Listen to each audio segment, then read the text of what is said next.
This morning, General Motors says no more pensions for white-collar workers. That announcement is raising concerns about GM's finances and the future of pension plans in general. Business and economics correspondent Rebecca Jarvis is here with more on that. So, Becky, what exactly is GM doing with this announcement? So, it's doing two things with this announcement. First of all, it is freezing pay on 26,000 salaried workers. But the big news here is what's happening to pensions. For those workers, 19,000 of them hired before 2001, they will see their pension plan come to an end. They will now be converted to a 401k traditional program where there is no defined benefit. There is instead a defined contribution that lessens some of the burden on General Motors going forward. So that lessens some of the burden. There's a question, though, about how it will all work out and what it means down the road for General Motors. What it means here is that General Motors is facing two primary concerns right now.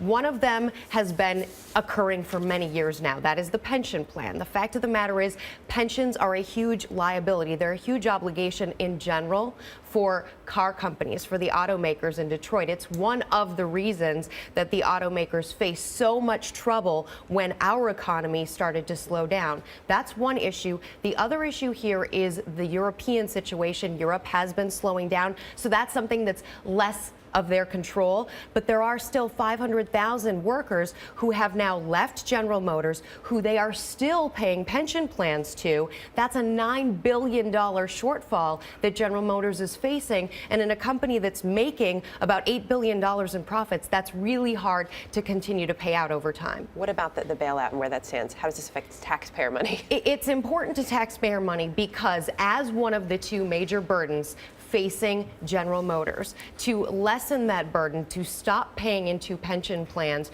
for a number of its workers, General Motors ideally is creating a situation that is better for taxpayers and better for stockholders because it hopefully will amount to more gains in its stock price. The stock right now, as it stands, has to double in order for American taxpayers to make back the entirety of the government's stake in the company. All right, Becky, thanks. Thanks.